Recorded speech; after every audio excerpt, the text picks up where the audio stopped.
Motorhead Garage, presented by Dragonfire is brought to you by RockAuto.com. All the parts your car will ever need. Campbell's CustomCare.com, home of the Dawn Detail Spray. And by PaintedAutoBodyParts.com, the leading U.S. auto body parts online store. Hey, thanks for joining us here at Motorhead Garage, presented by DragonfireTools.com. Now, UTVs like this are ubiquitous. They are everywhere, and people love them. And of course, they are very capable, but there's a lot of things you can do, Jared, to enhance the capabilities of one of these. Where do you want to start if you buy a new UTV?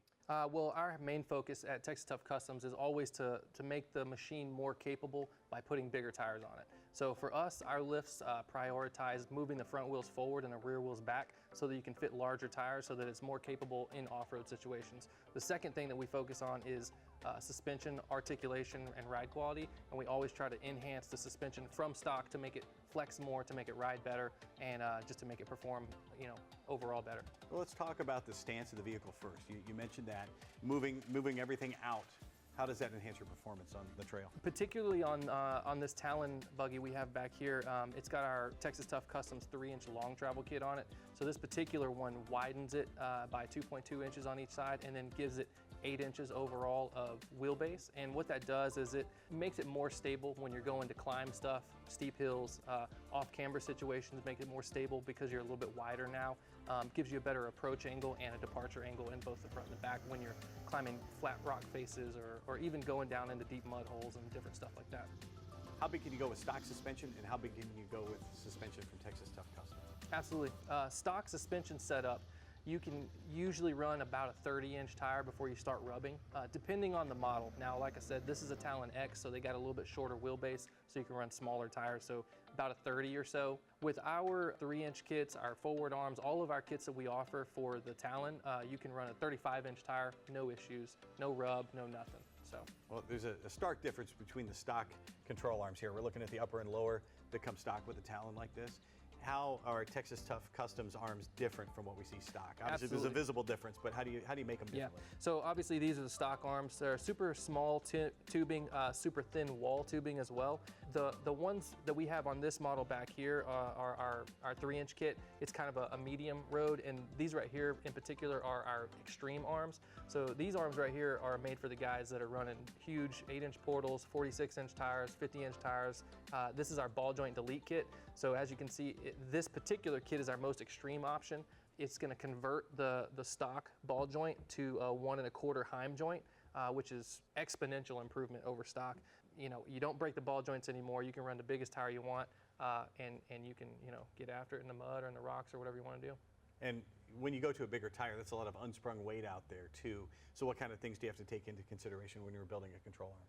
Yeah, so for these in particular, like I said, we were talking about tubing sizing. Our extreme kits is they're 1.5 inch quarter wall tubing, whereas the stock stuff is about 1.25 inch, probably 0.95 wall.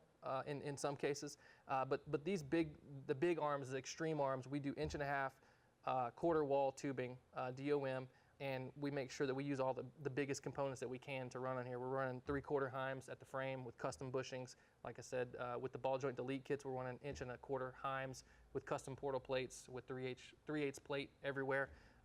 And so we make sure that we build our arms big enough so they can handle these 40, 50-inch tires, because some of these tires and wheel combinations can be several hundred pounds just for one tire. So our arms have to be able to hold that when it is lifted, when the tire's lifted, or when you're in a mud hole or anything like that. So it enables you to put the tire on there in the first place, and it's going to stand up to the beating it's going to take. Absolutely, absolutely.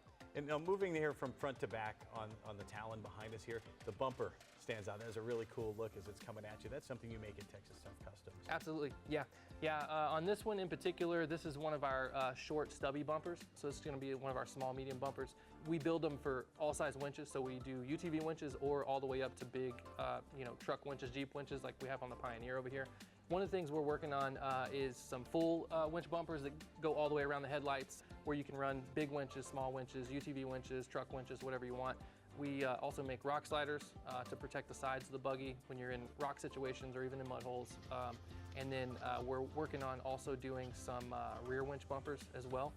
So that's something that's coming in the near future. The rock sliders, the suspension, the bumper are things you can do at home. You can order those parts from Texas Tough Customs. The cage, though, you guys make that, but that's something that's a little different. Everything we offer is on our website. Our cages we do in-house only. I like to do them in-house only so that I have the buggy there so that we can work out all the kinks, and when you get the finished products, it's exactly what you want.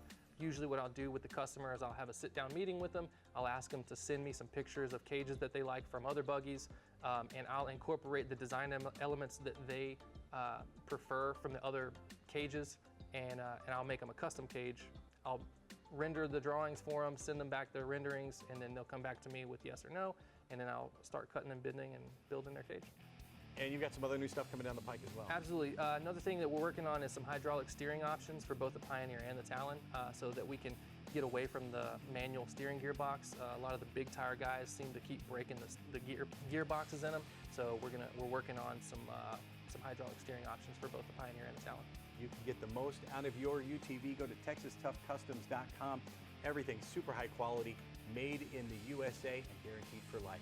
We'll be right back with more Motorhead Garage presented by DragonfireTools.com, so do not touch that dial. The first steam-powered road-going vehicle was invented in 1769, and steam power remained popular for another 150 years. Early steam engines had boilers that had to be lit by hand, and they took about 20 minutes to build up enough pressure. Furthermore, steam-powered cars had only about a 30-minute supply of water on board, a far cry from the high-tech cars we all drive today.